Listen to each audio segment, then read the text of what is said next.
ಅಂತೆಷು ರೇಮಿರೇ ಧೀರಾಃ ಮತೆ ಮಧ್ಯೇಷು ರೇಮಿರೇ ಅಂತಃಪ್ರಾಪ್ತಿಂ ಸುಖಂ ಪ್ರಾಹುಃ ಸುಖಮಂತರಮಂತಯೋಃ.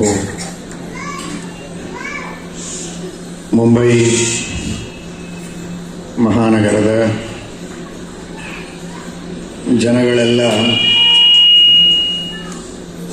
ಮಹಾಭಾರತದ ಸಂದೇಶವನ್ನು ಇಷ್ಟು ಶೀಘ್ರದಲ್ಲಿ ಜೀವನದಲ್ಲಿ ಅಳವಡಿಸಿಕೊಳ್ಳುವುದಕ್ಕೆ ಮುಂದಾಗ್ತಾರೆ ಅಂತ ನಮಗನಿಸಿರಲಿಲ್ಲ. ವಿಘ್ನ ಪ್ರಾರಂಭ.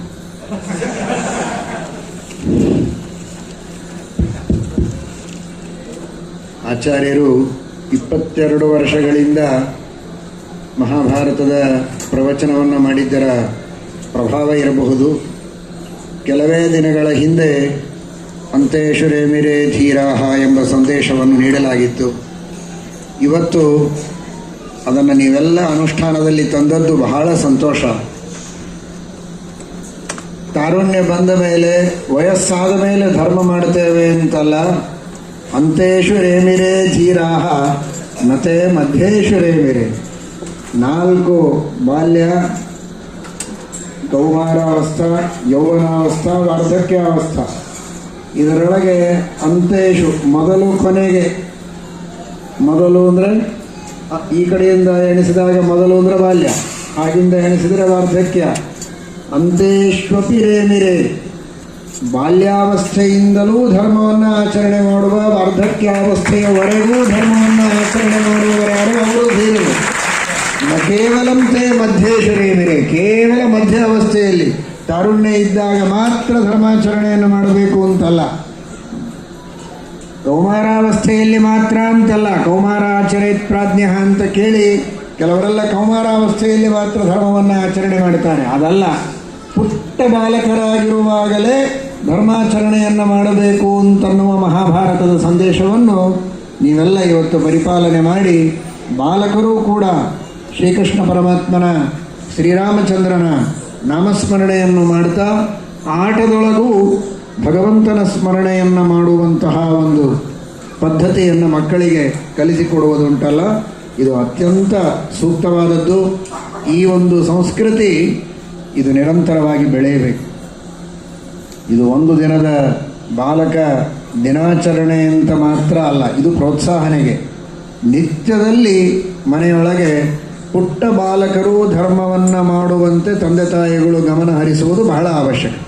ಬೇರೆ ಏನು ಮಾಡಬೇಕಾಗಿದೆ? ಅವುಗಳ ಜೊತೆಗೆ ಯಾವುದೇ ರೀತಿಯ ಚರ್ಚೆ ಮಾಡುವುದಲ್ಲ, ಲಾಜಿಕ್ ಆರ್ಗ್ಯುಮೆಂಟ್ ಮಾಡೋದೇನಿಲ್ಲ. ಅಲ್ಲಿ ಕೇವಲ ಮಕ್ಕಳಿಂದ ದೇವರ ನಾಮಸ್ಮರಣೆ ಮಾಡಿಸೋದು, ಪುಟ್ಟ ಪುಟ್ಟ ಕಥೆಗಳನ್ನು ಹೇಳಿ ದೇವರ ವಿಶೇಷವಾದ ಸ್ಮರಣೆಯನ್ನು ಮಾಡುವಂತೆ ಆ ಮಕ್ಕಳಿಗೆ ಪ್ರಚೋದನೆಯನ್ನು ಕೊಡುವುದು ಮಾತ್ರ ದೊಡ್ಡದಾದಂತಹ ಒಂದು ಸಂಸ್ಕಾರದ ಬೀಜವನ್ನು ಅವರ ಮನಸ್ಸಿನಲ್ಲಿ ಬಿತ್ತುವುದಕ್ಕೆ ಸಾಧನೆಯಾಗ್ತದೆ.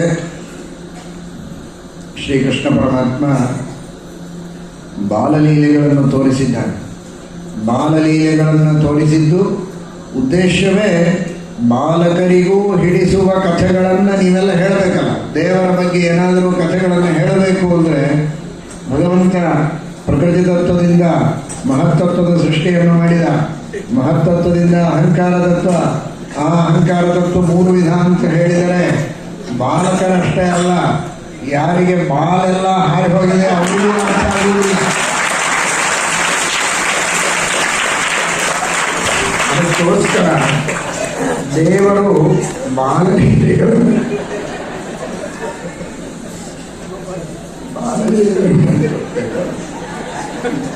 ತೋರಿಸಿದ್ದೇ ಬಾಲಕರಿಗೋಸ್ಕರ. ಬಾಲಕರಿಗೆ ಕಥೆ ಹೇಳುವುದಕ್ಕೆ ಒಂದು ವಿಷಯ ಬೇಕಲ್ಲ. ಏನು ವಿಷಯ ಬೇಕು? ಇಲ್ಲದೇ ಇದ್ರೆ ಎಂತಹ ದೇವರು, ಸರ್ವೋತ್ತಮನಾದ ದೇವರು, ಸ್ವತಂತ್ರನಾದ ಭಗವಂತ, ಸಕಲ ಜಗನ್ನಿಯಾಮಕ, ಬೆಣ್ಣೆ ಕದಿಯೋದೇನು, ಮನೆಗಳಿಗೆ ಓಡಾಡೋದೇನು, ಇದನ್ನೆಲ್ಲ ಯಾಕೆ ಮಾಡಬೇಕು? ಬಾಲಕರಿಗೆ ಆ ಭಗವಂತನ ಆ ಮನೋಹರವಾದ ಲೀಲೆಗಳನ್ನು ಹೇಳಿದರೆ ಅವುಗಳ ಮನಸ್ಸಿಗೆ ಬರುತ್ತದೆ. ತಾವು ಆ ತರಹ ದೇವರಿಗೆ ಬೆಣ್ಣೆಯನ್ನು ಸಮರ್ಪಣೆ ಮಾಡಿ ಒಂದು ತಿನ್ನುವ ಆಟವನ್ನು ಅವರು ಆಡಬಹುದು.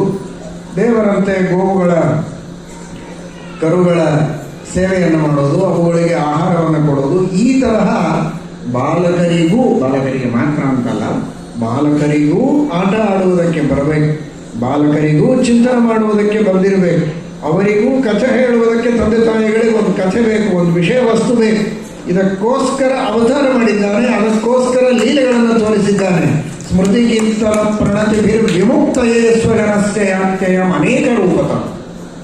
ಅಂತಹ ಆ ಭಗವಂತನ ಬಾಲಲೀಲೆಗಳನ್ನು ಕಡ್ಡಾಯವಾಗಿ ನೀವೆಲ್ಲ ತಾಯಂದಿರು, ವಿಶೇಷವಾಗಿ ಕೇವಲ ತಾಯಂದಿರಲ್ಲ, ಎಲ್ಲ ತಂದೆ ಆಗಿರುವ ಪ್ರತಿಯೊಬ್ಬ ಪುರುಷರು ಕೂಡ ಇದನ್ನು ನಿಮ್ಮ ಜವಾಬ್ದಾರಿ ಅಂತ ತಿಳಿದು ನೀವು ಮೊದಲು ವಿಶೇಷವಾಗಿ ದಶಮಸ್ಕಂದದ ಕೃಷ್ಣನ ಬಾಲಲೀಲೆ, ರಾಮಾಯಣದಲ್ಲಿ ಬರುವಂತಹ ಶ್ರೀರಾಮಚಂದ್ರನ ಬಾಲ ಲೀಲೆಗಳು, ಕಥೆಗಳು, ಅವುಗಳನ್ನು ಚೆನ್ನಾಗಿ ತಿಳಿದುಕೊಂಡು ಅತ್ಯಂತ ರಂಜನೆಯಾಗುವ ಹಾಗೆ ಮಕ್ಕಳಿಗೂ ಬೋಧನೆಯಾಗುವ ರೀತಿಯಲ್ಲಿ ಬಾಲಭಾಷೆಯಲ್ಲಿ ಬಾಲಕರಿಗೆ ಆ ಕಥೆಗಳನ್ನು ಹೇಳುವಂತಹ ಒಂದು ವ್ರತವನ್ನು ನೀವು ಇಟ್ಟುಕೊಳ್ಳಿ.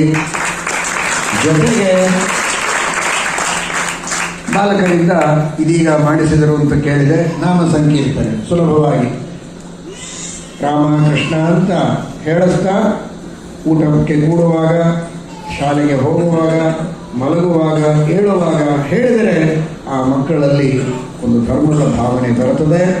ದೇವರು ಆ ತರಹದ ನಾಮ ಸಂಕೀರ್ತನವನ್ನು ಮಾಡಿದ ಮಕ್ಕಳಲ್ಲಿಯೂ ಪ್ರವೇಶ ಮಾಡಿ ಒಂದು ಉತ್ತಮವಾದಂತಹ ಧರ್ಮದ ಬುದ್ಧಿಯನ್ನು ಜಾಗೃತ ಮಾಡಿ ಎಲ್ಲ ರೀತಿಯ ಕಷ್ಟಗಳನ್ನು ಪರಿಹಾರ ಮಾಡುತ್ತಾನೆ.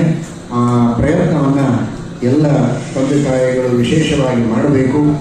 ಆ ಎಲ್ಲ ಬಾಲಕರು ಕೂಡ ಪುಟ್ಟ ಪುಟ್ಟ ಮಕ್ಕಳು ವಿಶೇಷವಾಗಿ ಮತ್ತೆ ಈ ಪ್ರವಚನವನ್ನು ಕೇಳಿ ಮುಗಿದಾದ ಮೇಲೆ ಈ ಬಾಲಾತ್ಮ ಕಾರ್ಯಕ್ರಮದ ಒಂದು ಸಮಾರೋಪವನ್ನು ಮಾಡ್ತಾ ಇದ್ದೀರಿ. ಈಗ ಮತ್ತೊಮ್ಮೆ ನಾಮಸ್ಮರಣೆಯನ್ನು ಮಾಡಿ ಇದರ ಸಮಾರೋಪವನ್ನು ಎಲ್ಲರೂ ಮಾಡಬೇಕು. ಇದು ಮಹಾಭಾರತದ ಸಂದೇಶ. ಎಲ್ಲ ಬಾಲಕರು ಕೂಡ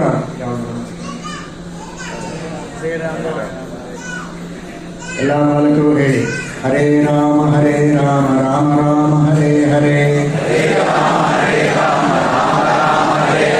ಹರೇ ಕೃಷ್ಣ ಕೃಷ್ಣ ಕೃಷ್ಣ ಹರೇ ಹರೇ, ಹರೇ ಕೃಷ್ಣ ಕೃಷ್ಣ ಕೃಷ್ಣ ಹರೇ ಹರೇ. ಎಲ್ಲ ಬಾಲಕರು ತಿಳಿದುಕೊಳ್ಳಿ.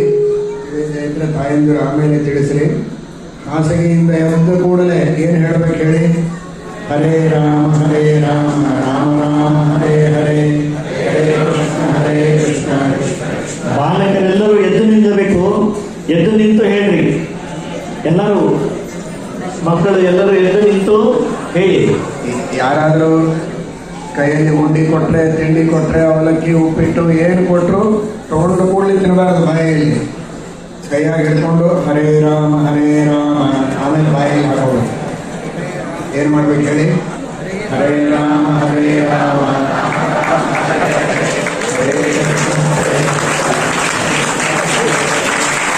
ಮಲಗಲಿಕ್ಕೆ ಹೋಗುವಾಗ ಹರೇ ರಾಮ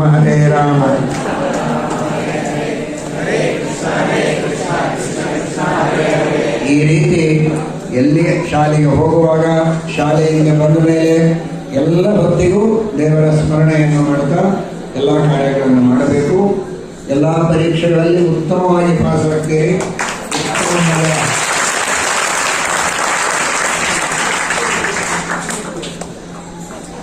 ತಿಂದುಬಿಟ್ರಿ ಬಾಲಕರಿಗೆ ಮಾತ್ರ. ಈಗ ಬಾಲಕರು ಮಾತ್ರ, ಬಾಲಕಿಯರು ಮಾತ್ರ ಬಂದು ಪ್ರಸಾದವನ್ನು ತೆಗೆದುಕೊಳ್ಳಿ, ಉಳಿದವರೆಲ್ಲ ಊಟಕ್ಕೆ ಹೋಗಿ.